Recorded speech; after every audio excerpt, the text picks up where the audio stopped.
বলে কেটে দিল। আকাশ ঘুমের দেশে পাড়ি জমিয়েছে একটু আগেই। জান্নাত রুমে এসে দেখে আকাশ তার বিছানায় ঘুমিয়ে গেছে। জান্নাত আকাশের ঘুমন্ত চেহারার দিকে তাকিয়ে আছে। চোখ গেল আকাশের মুখে গলায় লাল হয়ে থাকা জায়গায়। এটা কোনো অ্যাক্সিডেন্টের চোট না। সে কারোর সাথে মারামারি করেছে, এটা শিওর। কিন্তু এনাকে দেখে তো মনে হয় না কারোর সাথে ঝামেলা করবে।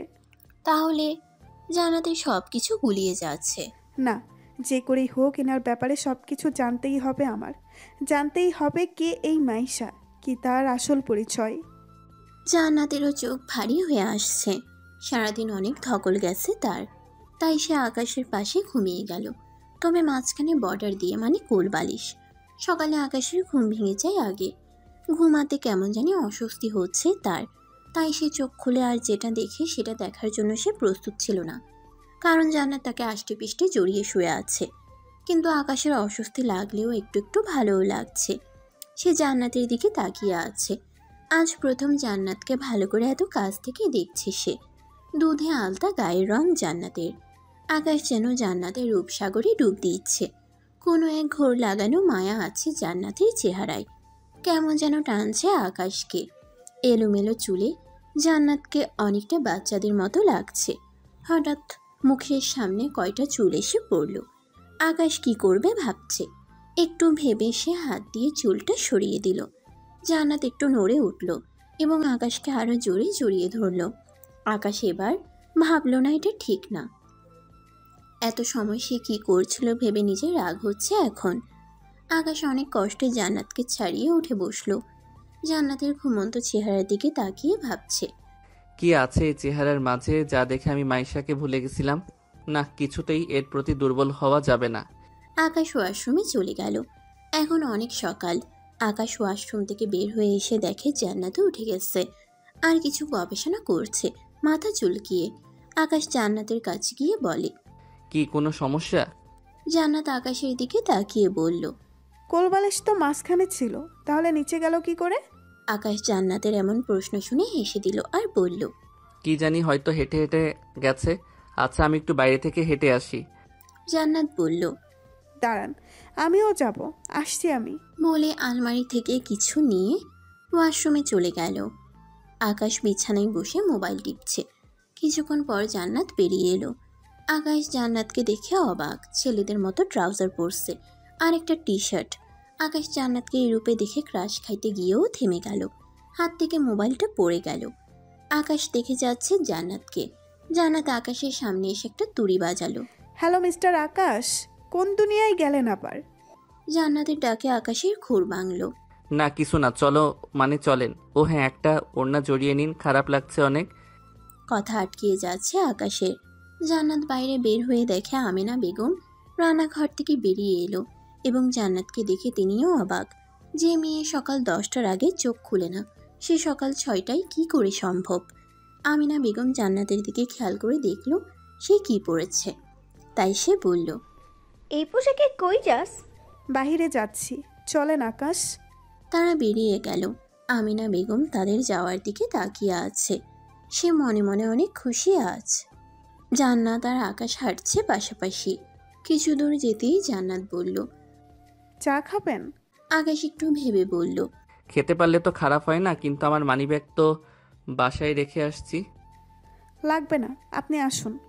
রাস্তার পাশে ছোট্ট একটা টং দোকান। জান্নাত ছুটে চলে গেল দোকানে। মামা কেমন আছো? জান্নাত দোকানদারকে বলল, আরে জান্নাত মামুনি, কেমন আছো? 3-4 দিন কেন দেখা নেই? ও একটু কাজ ছিল আর কি। তখন আকাশ আসলো দোকানে। আসলে জান্নাত ছুটে চলে এসেছিল, তাই আকাশ পিছ পড়ে গেছিল। জান্নাত দোকানদার মামার কাছে গিয়ে বলল, মামা দেখো তো ছেলেটা কেমন। মামা আকাশের দিকে কেমন করে তাকালো। সেটা দেখে আকাশ তার আশেপাশে পিছনে তাকাচ্ছে। জান্নাত আর দোকানদার কিছু তো বলছে, কিন্তু সেটা আকাশের কানে আসছে না। দেখতে তো মাশাল্লাহ ভালোই, কেন কি হয়েছে? মামা ওটা আমার বর। আকাশ এবার শুনে ফেলে যে জান্নাত তাকে নিজের বর বলেছে। এবার জান্নাত আকাশের কাছে চলে এসে বলল, আমাদের এলাকার বেস্ট চা এখানে পাওয়া যায়। মামা দুটো স্পেশাল করে চা দাও। আপনি বসুন এখানে। জান্নাত আর আকাশ বেঞ্চে বসে পড়ল। বজলু ফোনে কথা বলছে, চোখ দুটো লাল হয়ে আছে, দেখে বোঝা যাচ্ছে অনেক রেগে আছে, কিন্তু মুখে হাসি। বাহ, ফোনে বলছে বলে কেটে দিল বজলু। জান্নাতের সাথে তার 4 জন বডিগার্ড রয়েছে, কিন্তু তারা ছদ্মবেশে। জান্নাত আর আকাশ চা খেয়ে মামার থেকে বিদায় নিয়ে চলে আসলো। আকাশ জান্নাতকে যত দেখছে তত অবাক হচ্ছে। কিছু দূর যেতেই কিছু লোকের ভিড় দেখতে পেল।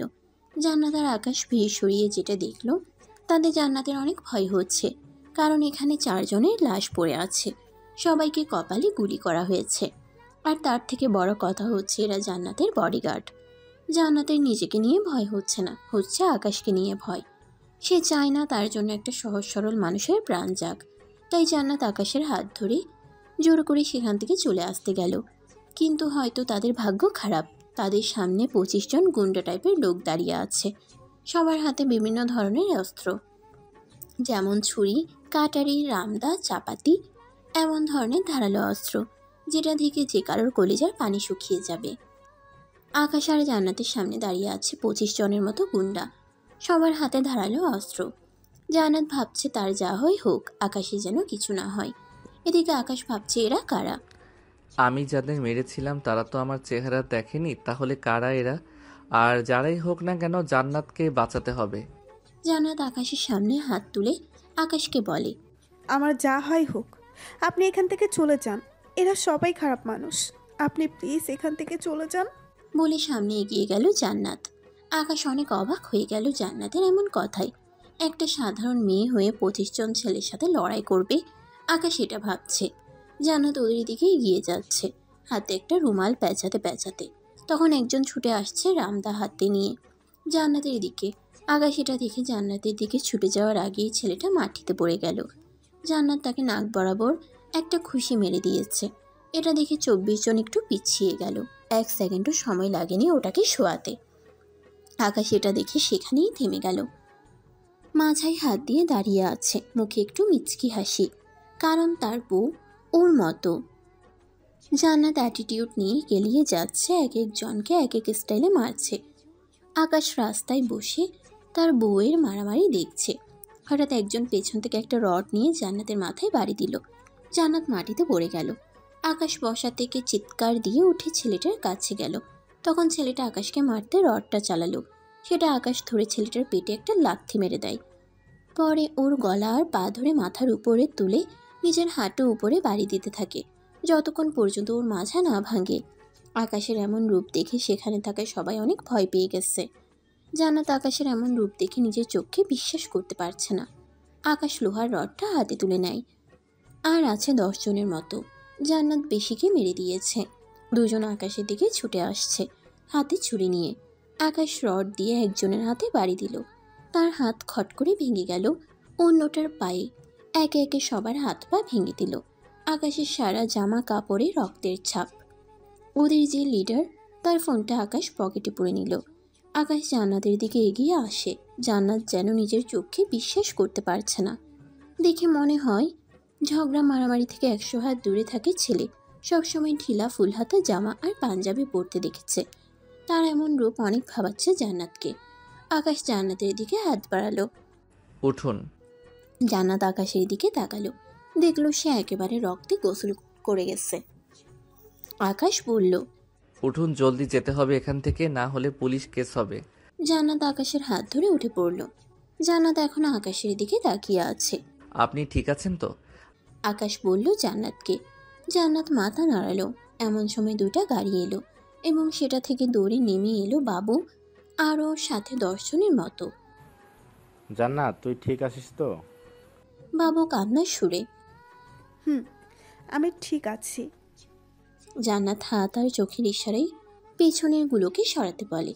বাবু তার দলের একজনকে সব ক্লিয়ার করতে বলে। তো দুলাভাই, আপনি এই অবেলায় রং কই পাইছেন? বলে হেসে উঠল বাবু। আকাশও হেসে উঠল, কিন্তু ওর মাথায় অন্য কিছুরই পাকছে, সেটা পরে বুঝে যাবে। জান্নাত বলে, আমাদের বাড়ি নিয়ে চল, আর ওনার জন্য কাপড় লাগবে, উনি কিছু আনেনি। আচ্ছা, সব হয়ে যাবে, চল গাড়িতে চল। বাবু কাউকে ফোন করে গাড়িতে বসলো। বাড়িতে চলে আসলো তারা। জান্নাতের বাড়িতে মেহমান আছে, কারণ বিয়ে বাড়ি বলে কথা। তারা সবাই জানে জান্নাত কেমন, কিন্তু তারা জামাইকে দেখে বিশ্বাস করতে পারছে না। সাদা জামাটা পুরো লাল হয়ে আছে। বাবু জান্নাতকে একটা প্যাকেট দিল। সেটা নিয়ে জান্নাত আকাশের হাত ধরে টানতে টানতে রুমে নিয়ে গেল। আকাশ রুমে গিয়ে ভাবছে ফ্রেশ হয়ে কি পরবে। তখন জান্নাত আকাশের হাতে একটা প্যাকেট ধরিয়ে বলল,